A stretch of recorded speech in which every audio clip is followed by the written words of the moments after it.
மதுரையில் கடந்த 1970ஆம் ஆண்டு ஜூன் 10ஆம் தேதி சுந்தர் பிச்சை பிறந்தார்.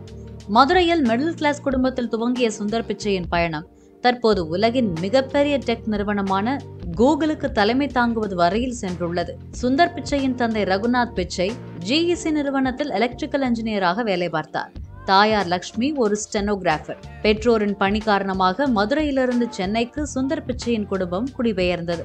இந்நிலையில் காரக்பூர் IIT சார்பில் சுந்தர் பிச்சைக்கு டாக்டர் பட்டம் வழங்கப்பட்டுள்ளது. சுந்தர் பிச்சை IIT காரக்பூரில் இன்ஜினியரிங் முடித்துவிட்டு அமெரிக்காவுக்கு பறந்து விட்டார்.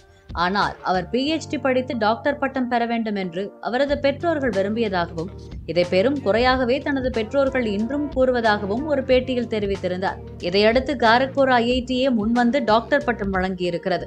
இப்போது தனது பெற்றோரின் ஆசையை நிறைவேற்றிவிட்டதாக சுந்தர் பிச்சை கூறியுள்ளார். டாக்டர் பட்டம் வழங்கும் விழாவில் சுந்தர் பிச்சையின் பெற்றோரும் கலந்து கொண்டனர்.